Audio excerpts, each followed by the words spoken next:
Hello guys. तो काफ़ी time से आप लोग बोल रहे थे कि लॉ में मैंने 73 मार्क्स कैसे स्कोर किए उसके ऊपर एक वीडियो बना देने के लिए। तो एक्चुअली मैं काफ़ी टाइम से वीडियो बनाने की सोच रहा था, बट मेरा ओरिएंटेशन चल रहा था, इसलिए मैं वीडियो बना नहीं पा रहा था। सो फाइनली वीडियो आ चुका है आप सबके सामने। सो चलिए स्टार्ट करते हैं। सबसे पहले तो लेक्चर की बात करूँगा। तो अगर आपने मेरा पीडब्ल्यू वाला इंटरव्यू देखा होगा तो उसमें मैंने क्लियरली बता रखा है कि मैं लाइव वीडियोज़ नहीं देखता था, मैं रिकॉर्डेड वीडियोज़ देखता था।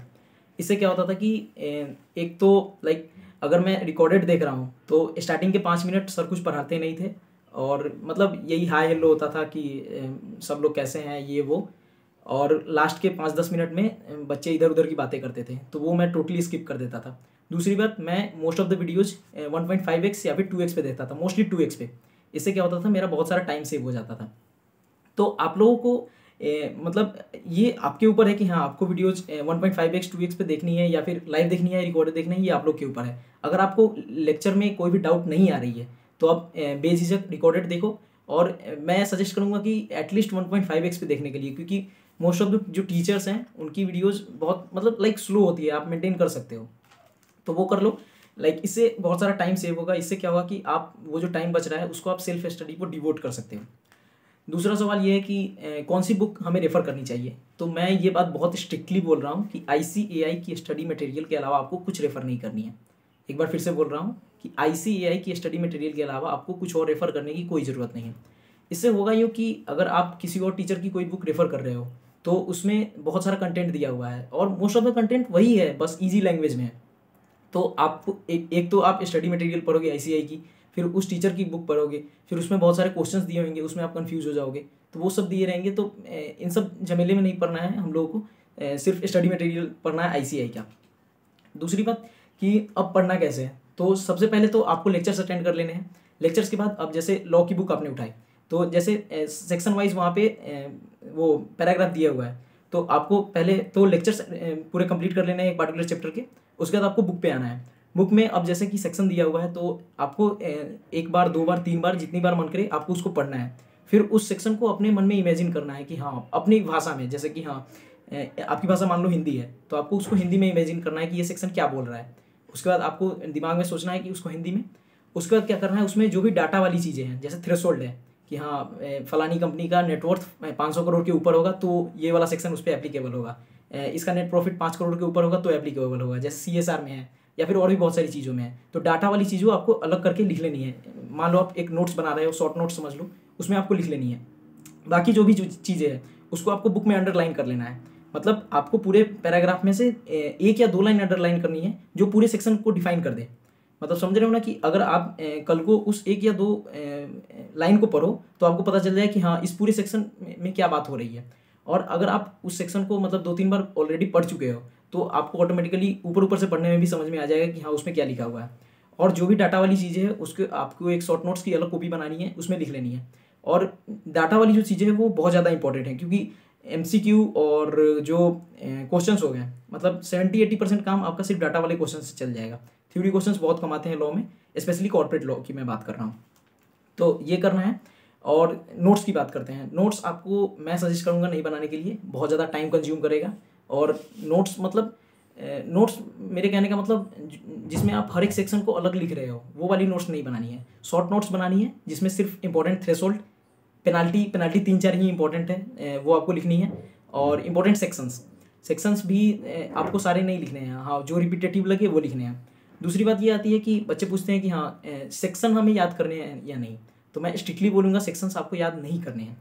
हाँ कुछ सेक्शंस है जो इंपॉर्टेंट है तो वो सिर्फ आपको याद करना है, बाकी सारे सेक्शन को आप इग्नोर कर दो। इससे क्या होगा कि आप एक तो सेक्शन बहुत ज़्यादा है, आई थिंक 150 सेक्शन है। तो अब 150 सेक्शन मतलब एक समंदर काइंड ऑफ है, आप मतलब डूब जाओगे उसमें। तो वो गलती नहीं करनी है। कुछ कुछ याद कर लो जो रिपीटेटिव होती हैं, उसके अलावा बाकी सबको छोड़ दो। और एग्ज़ाम में अगर आप गलत सेक्शन कोट करके आते हो तो उसका मार्क्स कट जाएगा, लेकिन अगर आप कोई सेक्शन कोट करके नहीं आ रहे हो तो उसका कोई मार्क्स नहीं कटेगा। हाँ आई एग्री कि हाँ सेक्शन अगर आप सही से लिख के रहो तो उससे प्रेजेंटेशन बढ़ेगा, लेकिन भाई उसके पीछे बहुत ज़्यादा एफर्ट डालना पड़ता है, तब जाके वो आप सेक्शन पूरा लिख सकते हो। तो ये चीज़ मैंने क्लियर कर दिया कि हाँ सेक्शन के ऊपर फोकस ज़्यादा नहीं करना है। दूसरी बात, शॉर्ट नोट्स बनानी है जिसमें डाटा को अलग रख लेना है। डाटा वाला पॉइंट बहुत इंपॉर्टेंट है, क्योंकि मोस्ट ऑफ द जो क्वेश्चंस होते हैं वो डाटा से ही आते हैं। अब तीसरी बात आती है कि क्वेश्चंस कहाँ से प्रैक्टिस करने हैं। तो क्वेश्चंस आपको सबसे पहले तो बुक में बहुत सारे क्वेश्चंस दिए हुए हैं, वो क्वेश्चंस करने हैं। अब जैसे आपने चैप्टर कंप्लीट किया तो वहाँ पे आपने बुक में बहुत सारे क्वेश्चन हैं, जैसे मान लो 10 क्वेश्चन है, उसमें से आपको 2-3 क्वेश्चंस को साइड कर लेने हैं। जरूरी नहीं है कि 2-3 ही हो, मतलब जितने भी क्वेश्चंस आपको लगे कि हाँ ये थोड़ा सा हार्ड काइंड ऑफ था मेरे लिए, तो वो आपको अलग टिक कर लेने हैं। जैसे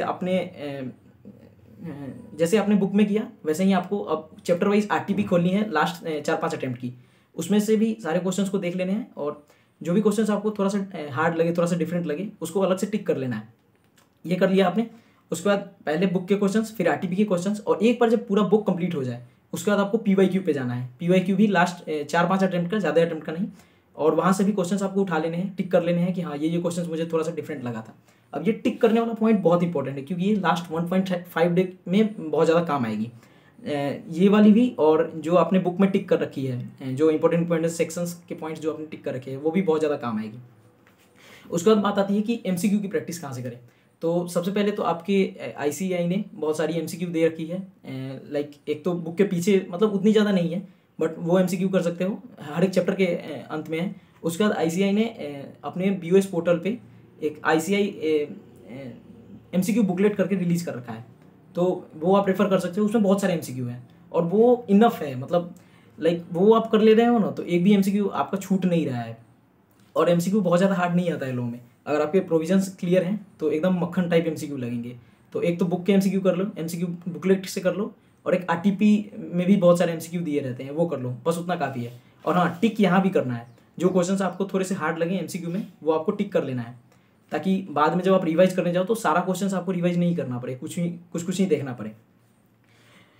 उसके बाद कॉर्पोरेट एंड अदर लॉज में 30 मार्क्स का अदर लॉज है, जिसमें जनरल क्लॉजेज एक्ट, फेमा और इंटरप्रिटेशन ऑफ स्टैट्यूट्स है। तो आपको अपना ज़्यादा फोकस अदर लॉ पे लगाना है क्योंकि ये बहुत ज़्यादा स्कोरिंग होती है।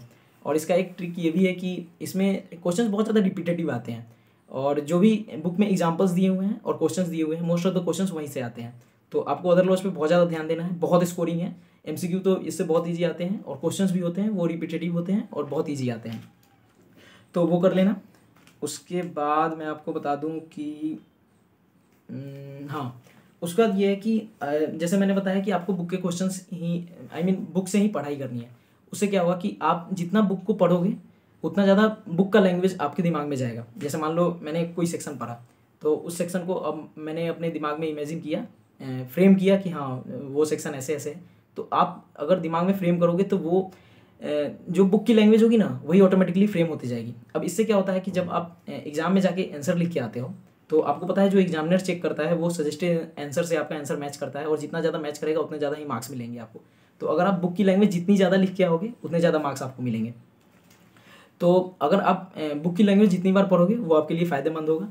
और अगर आप किसी और नोट से पढ़ रहे हो या फिर किसी और कोचिंग इंस्टीट्यूट का मटेरियल पढ़ रहे हो तो जाहिर सी बात है उनकी लैंग्वेज थोड़ी सिंप्लीफाइड होगी, तो वो आप लिख के आओगे तो आपको कम मार्क्स मिलेंगे।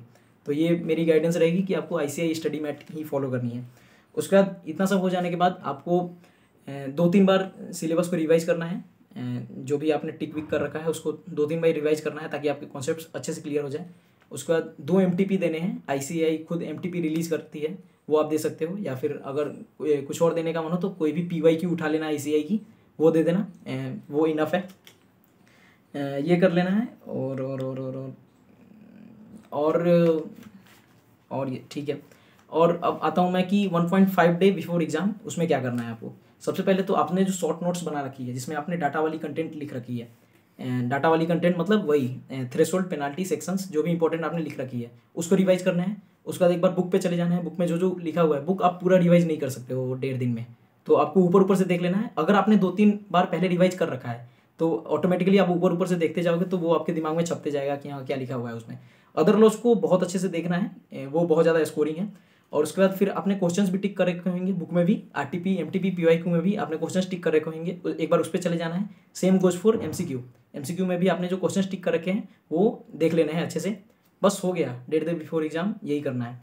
उसके बाद एग्जाम डे पे क्या करना है, सबसे पहले तो एग्जाम डे 2 बजे से होता है, तो आपको आराम से आधे घंटे पहले सेंटर पहुंच जाना है और वहाँ पे किसी से कुछ डिस्कस नहीं करना है। आराम से अपना फ़ोन वोन खोल लो, अपना एंजॉय करते रहो, मतलब एकदम जॉली मूड में, ज़्यादा कुछ सोचना नहीं एग्जाम के बारे में। उसका जैसे ही आप एग्जाम में एंटर करो तो 1:45 पे आपको क्वेश्चंस मिल जाएंगे। तो क्वेश्चंस मिलने के बाद सबसे पहले 15 मिनट को बहुत इफेक्टिवली यूटिलाइज़ करना है। और इफेक्टिवली यूटिलाइज़ का मतलब ये है मेरा कि सबसे पहले तो आपको एक क्वेश्चन कंपलसरी होगा, उसको भूल जाना है कि वो क्वेश्चन भी है, तो उसको आप साइड कर दो।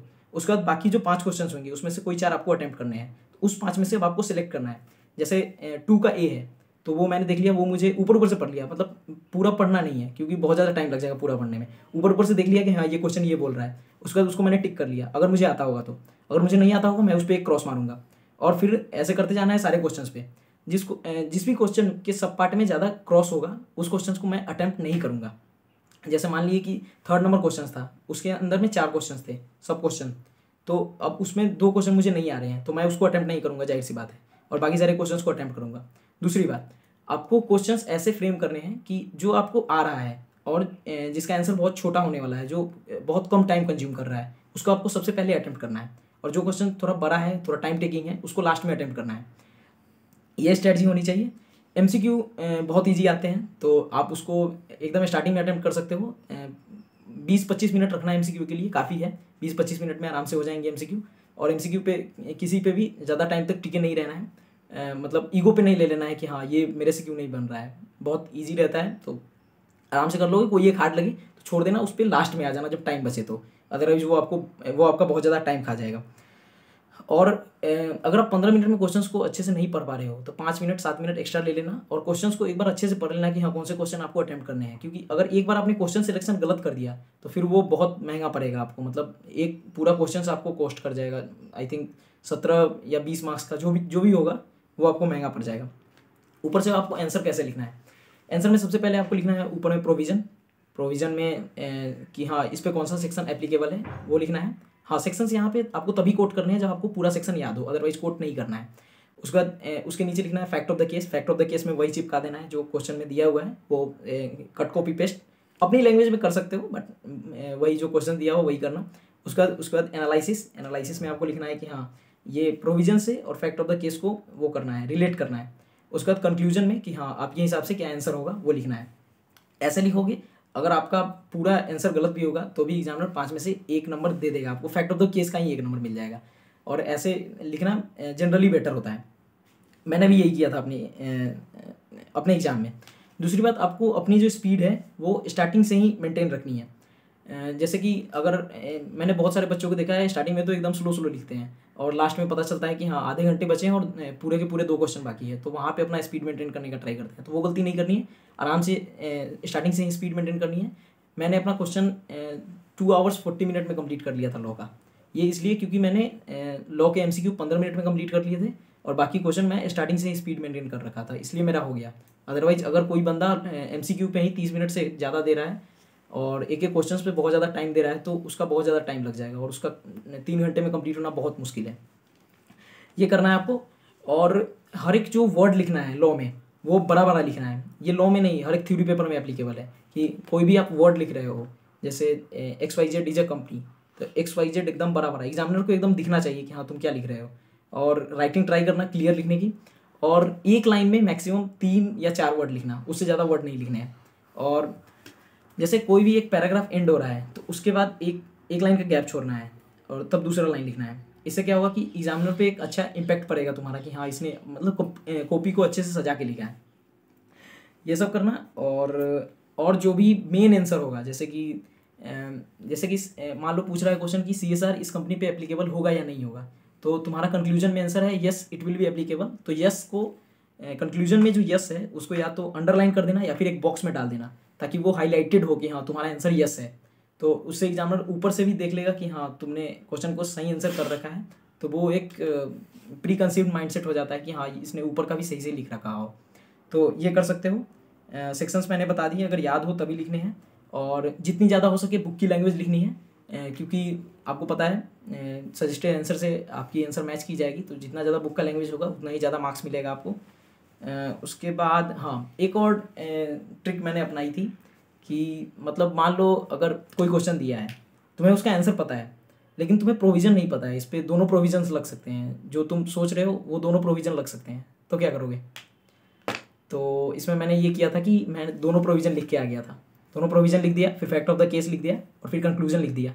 हाँ, ये ध्यान रखना कि वो दोनों प्रोविज़न कॉन्ट्राडिक्टरी नहीं होने चाहिए। वो अगर कॉन्ट्राडिक्टरी हो गए तो फिर तुम्हारा कंक्लूजन ही गड़बड़ हो जाएगा, वो मत करना। और दोनों प्रोविज़न लिख के आ जाओगे तो भी एग्जामिनर तुम्हें मार्क्स दे देगा। ये सब कर सकते हो। और आफ्टर एग्ज़ाम क्या करना है? आफ्टर एग्ज़ाम सबसे पहले जैसे ही आप एग्जामिनेशन हॉल से निकल रहे हो, वो सब्जेक्ट आपके लिए अननोन हो जाना चाहिए। मतलब आप उस सब्जेक्ट को नहीं जानते हो, उसे आपको ऐसे ट्रीट करना है। घर पे आके मैच नहीं करना है कि हाँ ये सही है ये गलत है। अब तुम क्या ही कर सकते हो, मान लो तुम्हारा आंसर वो गलत हो गया, तुमने जो भी क्वेश्चंस बना के आए हो गलत हो गया, तो उससे तुम ज़्यादा कुछ तो आंसर अपना चेंज नहीं कर सकते हो। बट इससे ये होगा कि तुम्हारा अगला पेपर इससे इम्पैक्ट होगा। तो वो पेपर किसी से डिस्कस नहीं करना है, घर पे आके मैच नहीं करना है, सीधे नेक्स्ट एग्जाम पे फोकस करना है। ठीक है, और बस इतना सा फॉलो करो, मेरी यही स्ट्रेटजी है। और हाँ, मतलब चैप्टर वाइज प्रायोरिटी बना लेना कि हाँ ये ए कैटेगरी की चैप्टर है, ये बी कैटेगरी और ये सी कैटेगरी। ए वाले पे सबसे ज़्यादा फोकस करना। ए में बेसिकली वो चैप्टर आते हैं जिनका वेटेज बहुत ज़्यादा होता है, तो वैसे प्रायोरिटी सेट कर लेना। और सी वाले कैटेगरी जो भी होंगे उसे इग्नोर करके चलना। मतलब लाइक अगर तुम्हें इन केस अगर कुछ चैप्टर छोड़ना पड़े तो सी कैटेगरी वाले चैप्टर छोड़ना। और बस यही करो। और ज़रूरी नहीं है कि आप अपना 100% सिलेबस कंप्लीट करो, 70-80% सिलेबस करके भी तुम एग्ज़ाम पास कर सकते हो। बस ये ध्यान रखना कि वो 70-80% हाई प्रायोरिटी वाले चैप्टर्स होने चाहिए, हाई वेटेज वाले चैप्टर्स होने चाहिए। बस that's it for a day. Thank you.